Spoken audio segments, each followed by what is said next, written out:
오늘 우리에게 주시는 하나님의 말씀입니다. 구약성경 에스라 1장 5절에서 11절까지 말씀입니다. 구약성경 710쪽입니다. 에스라 1장 5절에서 11절까지 말씀 한 절씩 교독하겠습니다. 이에 유다와 베냐민 족장들과 제사장들과 레위 사람들과 그 마음이 하나님께 감동을 받고 올라가서 예루살렘에 여호와의 성전을 건축하고자 하는 자가 다 일어나니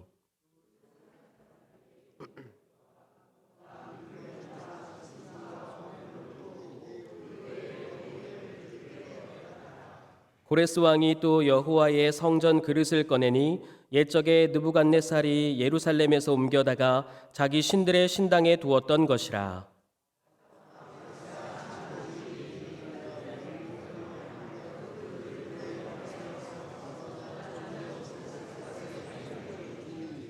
그 수는 금 접시가 30개요 은 접시가 1000개요 칼이 29개요.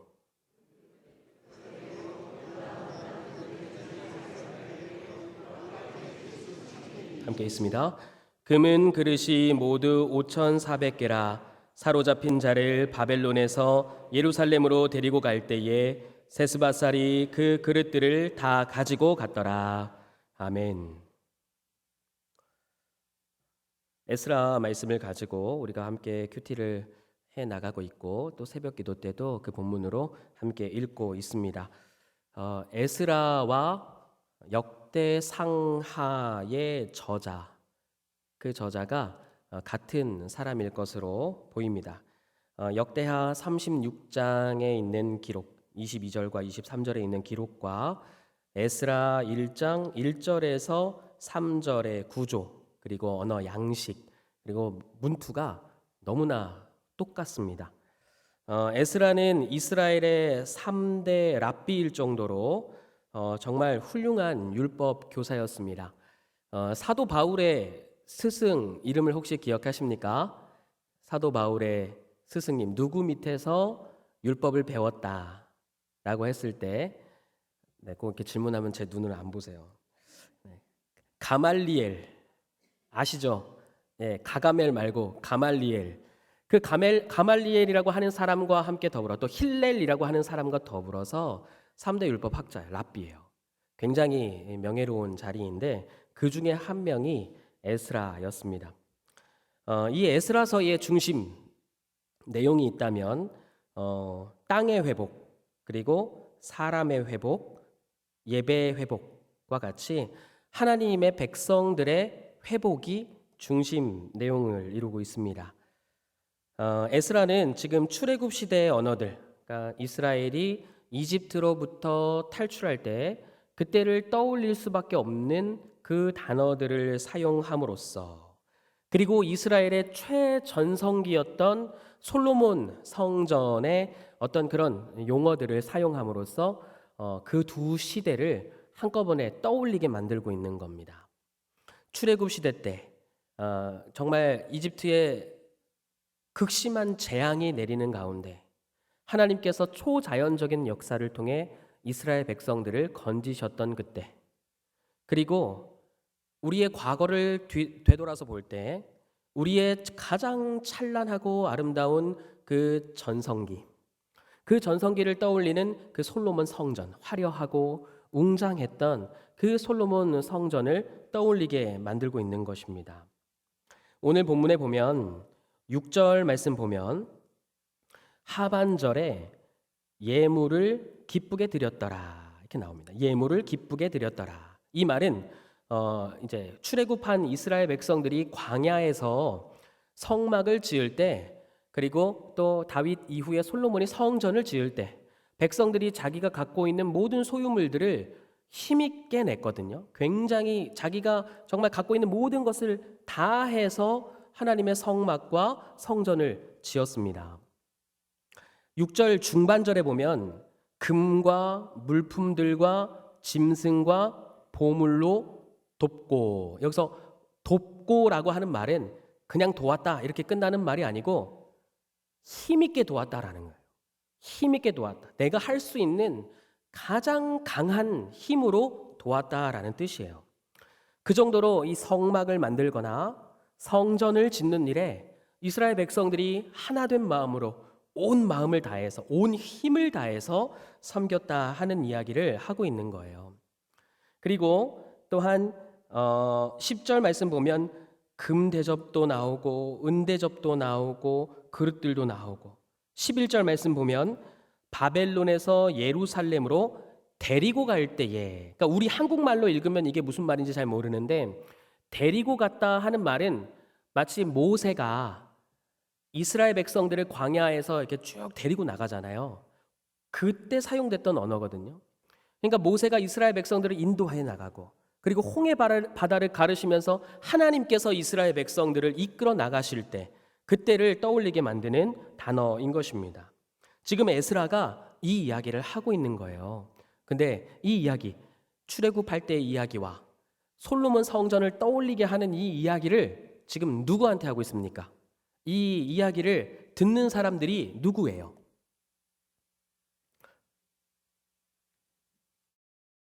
장영은이죠. 지금 여기서 듣는 거예요. 근데 이 1차 독자는 누굽니까? 바벨론에서 귀환한 사람들이에요. 바벨론에서 귀환한 사람들에게 지금 이 이야기를 들려주고 있는 거예요. 근데 여러분 아시다시피 바벨론에서 귀환한 사람들은 여러 차례로 나누어서 귀환을 했습니다. 첫 번째 에스라의 전반부 1장부터 6장에 이르기까지는 약 5만 명 정도로 추산이 되는 1차 귀환자들이 스룹바벨과 함께 귀환을 해서 성전을 짓는 이야기를 전개합니다. 성전을 짓는 거예요. 그리고 7장 이후로부터는 약 5천 명 정도로 추정되는 2차 귀환자들이 누구랑 같이 왔냐면 에스라하고 같이 왔어요.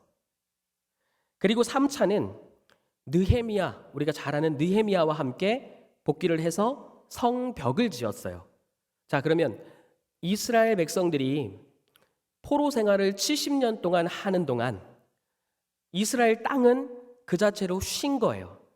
그래서 땅이 먼저 회복하는 그런 과정을 갖고, 그리고 1차로 귀환한 사람들이 뭘 지었다고요? 스룹바벨과 함께 성전을 지었어요. 땅이 회복되고 성전이 회복되었어요. 그리고 2차로 에스라와 함께 또 다른 사람들이 귀환을 해서 뭘 회복한 거예요? 예배와 제사를 회복했어요. 율법과 예배와 그 제사를 회복한 거예요. 그리고 느헤미야와 함께 또 다른 무리들이 복귀해서 성벽을 쌓음으로써 마지막 회복을 완성하게 된 겁니다. 자, 가장 먼저 땅이 회복되고, 그 다음에 성전이 회복되고, 그 다음에 사람과 제도가 회복되고, 특별히 예배죠. 그리고 마지막으로 그들을 방어해 줄 수 있는 외곽의 성벽이 회복되었다. 이렇게 포로로 귀환해 오는, 포로 생활을 청산하고 이제 해방자로서 자유를 얻은 자유민으로서 돌아오는 백성들에게 이처럼 땅의 회복과 성전의 회복과 사람과 예배의 회복, 그리고 결국 그 하나님 나라를 상징하는 그 국가의 회복을 출애굽의 언어와 솔로몬 성전의 언어를 가지고 에스라가 지금 이 백성들에게 하고 있는 것이죠. 땅이 회복되고 성전이 회복되고 예배가 회복되고 하나님의 나라가 회복되는 것이다 하는 것을 이 백성들이 몸소 체험하게 되고, 그리고 가슴에 새기게 된 것입니다. 그 중에서 오늘은 성전을 회복할 때 중요한 역할을 담당했던 스룹바벨이라고 하는 사람에 대해서 잠깐 생각해 보려고 합니다. 스룹바벨은 세스바살이라고 하는 이 지금 바벨론식의 총독, 왕족의 이름이거든요. 이 살이라고 하는 말이 왕이라는 뜻이에요. 그러니까 바벨론의 가장 강력했던 왕 느부갓네살 그러잖아요. 느부가 갓 4살이 됐다가 아니고 느부갓네살, 그러니까 느부갓네 왕이란 뜻이에요. 그러니까 세스바살이니까 굉장히 높은 총책을 맡은, 총독을 맡은 그런 사람을 상징하거든요. 그러니까 바벨론식의 이름인 거예요. 근데 학자들은 두 개의 이견이 있어요. 이 세스바살이 스룹바벨이었을 거다, 이렇게 보는 입장이 있고, 아니다, 두 인물은 다르다, 이렇게 보는 입장이 있는데, 저는 이 두 인물을 동일 인물로 봅니다. 세스바살이 곧 스룹바벨이었을 거다. 그래서 스룹바벨이라는 뜻은 뭐냐면 바벨론의 씨라는 뜻이에요. 바벨론의 씨. 바벨론의 새싹이라고 번역되기도 합니다. 그러니까 바벨론에서 태어난 어떠한 생명을 상징함으로써 대제국의 가장 높은 자리를 상징했던 그 사람으로 대변됩니다. 세스바살이라고 하는 호칭이나 스룹바벨이라고 하는 이름만 놓고 보면 이 사람은 하나님의 나라랑 전혀 상관이 없어 보여요. 그런데 놀랍게도 이 사람은 아론의 16대 후손이에요. 다윗의 왕가예요. 그래서 마태복음에 보면 예수 그리스도의 족보 안에 나타나는 사람입니다.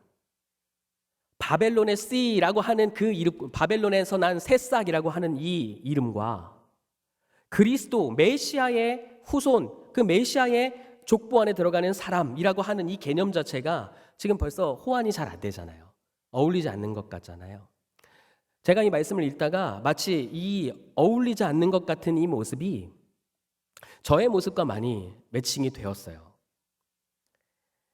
성전 짓는 일이 쉽지 않잖아요. 더군다나 지금 몇 년 포로 생활했어요? 70년 포로 생활했어요. 돌아왔어요. 돌아와서 몇 년 동안 성전 건축이 지체됐어요? 약 18년 정도가 지체됐어요. 그것만 해도 지금 88년이에요. 그런 상황에서 이 18년 동안 정체가 됐을 때 그냥 정체가 된 게 아니었어요. 성전 건축을 방해했던 사람들이 등장하지 않습니까?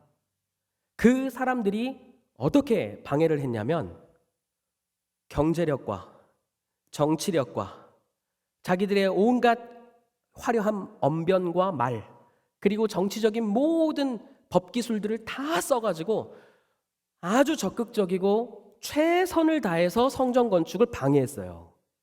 몇 년 동안? 18년 동안.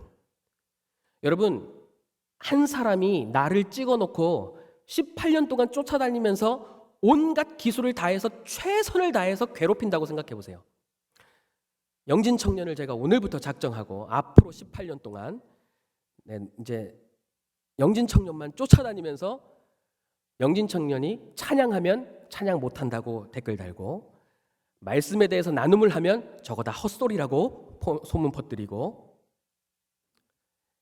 영진 청년이 교회에서 봉사만 하면 저거 다 가식이라 그러고, 영진 청년이 뭐만 하면 제가 사람들에게 저거 분명히 세력을 불린 다음에 쿠데타를 일으킬 겁니다 라고 18년 동안 말하는 거예요. 정말 18년이 정말 18년처럼 느껴지겠죠. 엄청나게 힘든 세월들을 보낼 거예요. 한 사람이 그냥 이렇게 찍어서 괴롭히면 그게 견디지 못해요. 근데 그렇게 긴 포로 생활까지 했지요. 예배, 찬송, 자기들의 어떤 화려한 문화, 모든 걸 다 잃어버린 상태에서 그 지역의 유지, 특히나 형제라고 하는 이 북이스라엘 출신들의 사마리아인들이 와가지고 방해를 하니까 이스라엘 백성들의 그 마음이 얼마나 많이 무너지고 힘이 빠졌겠습니까? 그 중에서 이 성전을 짓기 위해서 이 사람들을 격려하고 독려해야 하는 입장에서 스룹바벨이 지금 그 역할을 감당해야 되는 입장인 거예요. 쉽지 않죠. 아무것도 지을 수 없는 것 같은, 아무것도 이룰 수 없을 것만 같은 그러한 낭망이 가득한 이 삶 가운데에서 리더십을 발휘해야 되는 상황인데 그 심정이 어떠했을까 하는 것을 생각해 보게 된 것입니다. 그런데 여러분, 이렇게 소망이 보이지 않고 희망이 보이지 않는 때를 여러분 혹시 겪어보셨습니까? 정말 한치 앞이 보이지 않는 때를 살아보셨지요? 살다 보면요, 인생이 참 단순한 것 같아서 그냥 그렇게 좋은 날 오겠지라고 이렇게 막연하게 생각할 때도 있지만, 어떤 때에는 정말 내 인생이지만 나조차 어찌할 수 없는 그런 한치 앞을 내다볼 수 없는 그런 상황에 처할 때가 있잖아요. 참 그럴 때 어떻게 살 수 있을까? 우리의 신앙생활이 모든 것이 다 허무한 것 같고 아무것도 이루어지지 않은 것 같은 그런 절망감이 들 때 우리는 어떻게 해야 할까? 그런 생각을 해봤어요. 그런데 여러분, 제가 최근에 우리나라 역사를 이렇게 보다가 좀 놀란 점이 있어요. 이렇게 앞이 안 보이는 상황에, 온갖 폐허밖에 없는 상황에 가능할까? 이 질문을 던졌는데 가능할 수도 있겠다 하는 것을 우리나라 역사에서 발견했어요. 이게 무슨 말이냐면요. 여러분, 지금 북이스라엘을 아시리아가 박살냈거든요. 아수르가 몇 년 동안, 그 대제국이 몇 년 동안 위세를 떨쳤는지 아세요? 한 70년밖에 안 돼요. 근데 그렇게 강력했던 아수르를 박살냈던 바벨론이 몇 년 버틴 것 같으세요? 바벨론도요, 한 80년밖에 못 버텼어요. 바벨론보다 더 셌던 바사라고 기록된 페르시아는 몇 년 동안 그 대제국을 유지했을 것 같으세요? 100년이에요, 100년. 그러면 앞서서 성경에 등장하는 이 대제국들이, 그렇게 엄청난 군사력과 엄청난 위용을 떨쳤던 이 대제국들도 끼케야 100년을 다스렸어요. 그렇잖아요. 지금 이스라엘 백성들도 포로에서 벗어난 게 한 7, 80년 만에 벗어난 거잖아요. 근데 여러분, 우리나라를 보니까요, 조선 왕조만 몇 년? 500년이에요. 저는 우리나라랑 페르시아랑 싸우면 우리나라가 당연히 질 거라고 생각했는데요. 조선 왕조 500년이라는 하는 말을 딱 마주하는 순간, 우리나라 뭐야? 예, 요즘 애들 말로 국뽕이 차오른다고 말하죠. 조선 왕조가 500년인 거예요. 왕조를 어떻게 500년을 이렇게 유지할 수 있지? 더군다나 제가 새벽 기도 때도 한번 말씀드렸는데요. 전 세계 중에서 한 씨가, 그러니까 예를 들면 김씨, 박씨, 이씨 하는 그 성 있지 않습니까? 한 성이 10%를 넘어가는 국가가 없어요. 근데 우리나라에서 가장 많은 성씨가 어떤 성씨인지 아세요? 김씨예요. 몇 퍼센트인 줄 아세요? 20%가 좀 넘어요. 엄청난 숫자예요. 근데 여러분 생각해 보세요. 조선 왕조 500년이에요. 조선 왕조 500년에 다스린 왕은 무슨 성씨였어요? 대부분 이씨였어요. 이게 뭐야? 조선 왕조 500년이면 누가 제일 많아야 돼요? 이씨가 제일 많아야 돼요. 근데 지금 무슨 성씨가 제일 많아요? 김씨. 그 말은 무슨 말일까요? 조선 왕조 500년 동안 이씨가 정권이 바뀌었을 때 김씨들을 숙청했다, 안 했다? 안 했다는 거예요. 다른 성씨를 척결하지 않고도 그 리더십을 존중하면서 그렇게 상대방을 말살하지 않고 500년을 버틴 나라가 우리나라라는 거예요. 감동을 받는 표정도 아니신데 놀라운 거예요. 제가 그걸 보면서요, 페르시아, 바벨론, 아수르보다 뛰어난 나라에서 내가 살고 있었구나. 그렇게 또 마음을 고쳐 먹으니까 안 될 일도 없겠다. 생각해 보세요, 여러분. 우리 올해가 광복 몇 주년입니까? 80주년이에요. 6.25 전쟁 이후 몇 주년이에요? 올해가 75주년입니다. 메가더 장군이 얘기했어요. 대한민국이 100년 안에 나라를 재건하면 이것은 기적이다, 이렇게 얘기했어요. 광복 80년, 전쟁이 있은 한반도 전쟁, 남북 전쟁이 있은 6.25 전쟁이 있은 지 75년, 100년이 안 됐어요. 근데 오늘 세계 국방력 5위. 80년 만에 이 정도 국력을 이뤄냈으면 우리나라는 어떤 나라예요? 네, 대한민국 만세죠. 이 정도면. 생각해 보니까 하나님이 우리와 함께 하시는 것이 이런 느낌일까? 선교사들이 처음에 우리나라 들어왔을 때 그 전쟁 이후에 폐허가 된 우리나라, 아무것도 없었던 허허 벌판인 우리나라에 들어왔을 때 아무런 소망이 없었잖아요. 그랬던 대한민국이 지금 이런 국방력과 경제력과 이런 성숙한 문화와 국민의 의식을 이루었다. 민주주의를 이루어왔다. 그냥 역사적으로 이것만 생각해봐도 와, 이거는 대단한 일이로구나. 그러면서 제가 이렇게 낙심했던 그런 잠깐의 순간들을 떠나보내면서 그래, 우리나라에도 혹은 이제 우리 한국 교회 이와 같은 엄청난 대제국과도 비했을 때 꿀리지 않는 이런 역사 속에서 어떤 사람이 되어야 할 것인가? 그리고 특별히 예수님을 믿는 사람으로서 어떤 사람이 되어야 할 것인가를 됨으로써요. 그랬을 때 정말 유명한 사람들이 많이 지나갔지만 그래도 이름도 없이 빛도 없이 우리나라를 위해서 희생한 분들이 너무나 많다는 걸 또 역시나 알게 되었고, 또한 여러분 요즘에 새벽기도 때 족보 읽다 보면 힘들어요. 여러분 사람 이거 지금 우리나라 사람들도 아니고 막 귀한 자들의 명단들이 쭉 나오잖아요. 큐티 해보신 분들은 알아요. 읽기가 어려워요. 근데 여러분 놀라운 사실은 그 읽기도 어려운 사람들의 이름이 대한민국의 한글로 다 번역이 되어 있고 놀랍게도 히브리어와 정말 유사한 발음이 된다는 거예요. 기가 차죠. 한국말은 번역이 안 되는 말이 없어요. 더군다나 그 성경을 놓고 처음에 번역하는 사람들이, 여러분 이 중에 앉아 계신 여러분들 중에 이 성경을 누가 번역했는지 번역한 사람 이름 아시는 분 계세요? 아무도 없어요. 저도 몰라요. 이처럼 만약에 이 하나님의 말씀을 그렇게 번역해 준 사람이 없었다면 이와 같은 하나님의 역사와 하나님의 이 놀라운 사랑과 이 일들을 우리가 어떻게 알게 되었을까 하는 생각이 이르게 됐어요. 그런 점에서 이름도 없이 빛도 없이 하나님의 그 이름과 하나님의 그 사랑과 하나님의 그 복음에 충성하겠다는 그 열심 하나로 살았던 사람들, 그러나 그럼에도 불구하고 인생에 뭐 하나 남기지 못하고 그냥 그렇게 사라진 사람들, 마치 스룹바벨과 같은 사람들 덕분이다, 이렇게 이 결론에 이르게 됐어요. 스룹바벨이요, 여러분 다른 성경, 다른 구약 성경에서는요 하나님의 인장이 될 것이다 하는 예언을 받았어요. 하나님의 인장이 뭡니까? 도장이에요, 도장. 예를 들어서 하나님이 직인을 찍으시는데 그 직인을 찍을 때 찍히는 이름이 뭐냐면 스룹바벨이라는 거예요. 스룹바벨이 어떤 삶을 살았는데요? 없어요. 그냥 이렇게 이스라엘 백성들을 이끌고 와서 성전을 건축한 이후에 그 뒤에 삶이 나오질 않아요. 어느 순간에 사라졌어요. 혹자는 다시 페르시아의 제국의 왕들이 이 사람이 너무 위협적이다 해서 다시 데려갔을 것이다, 혹은 숙청했을 것이다, 이렇게 보는 사람이 있고, 아니면 그냥 조용하게 이스라엘 백성들과 함께 살았을 것이다, 이렇게 이야기하는 사람들도 있어요. 몰라요.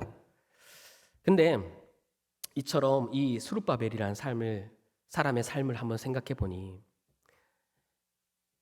메시아, 하나님 나라의 메시아의 자손으로서, 메시아를 예표하는 사람으로서 이 땅에서 살아갔으나 표면적으로는 바벨론의 새싹이고 바벨론의 씨처럼 살았다는 거예요.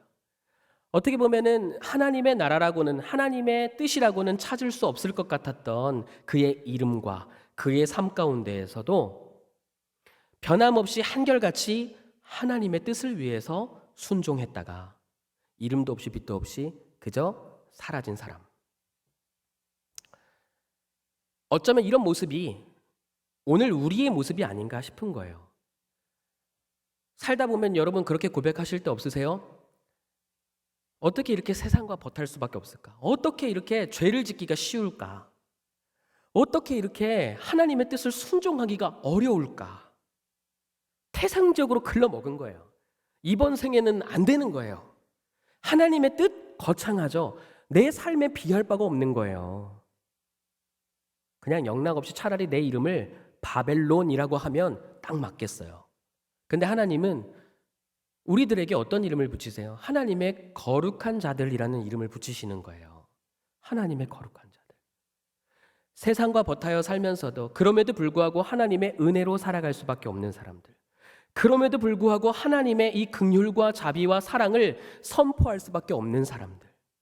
땅을 회복시키고 성전을 회복하고 사람을 변화시키고 예배를 회복시키며 하나님의 나라를 위해서 이름도 없이 빛도 없이 그저 살아가야 하는 사람들이 저와 여러분 아닙니까?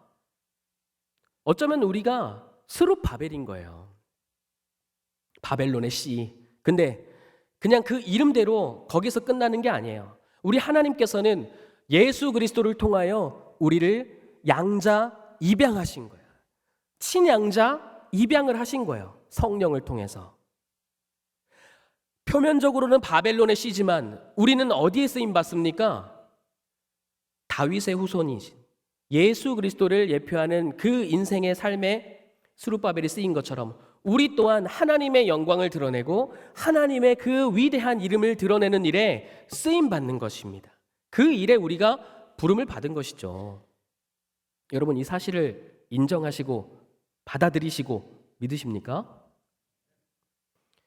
사람들이 스룹바벨이라고 바벨론의 씨라고 내 스스로조차 그렇게 얘기할지언정 우리의 씨 자체는 다윗의 후손 예수 그리스도께 있음을 우리가 바르게 알아야 됩니다.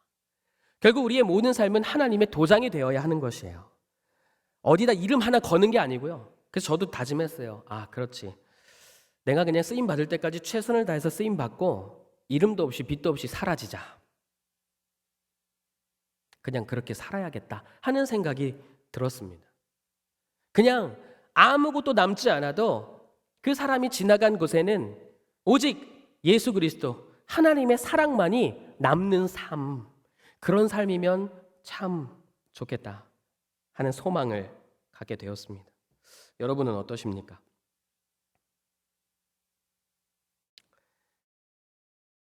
우리가 이렇게 스룹바벨과 같은 삶을 살 수만 있다면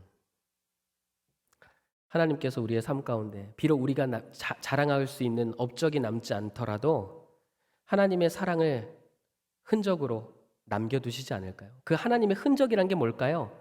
저는 그게 사람이라고 생각해요. 어떤 대단한 업적이나 동상이나 대단한 걸 남기는 게 아니라 결국 복음으로 인침받은 그 한 사람을 대할 때마다 정말 천하보다 귀한 영혼으로 대할 수 있고 누구보다도 하나님이 자기 아들을 놓으시면서까지 사랑하셨던 그 사랑하는 대상, 그 사람이 하나님의 사랑을 느낄 수 있다면 나로 인해서 더할 나위 없이 좋겠다 하는 생각이 들었습니다.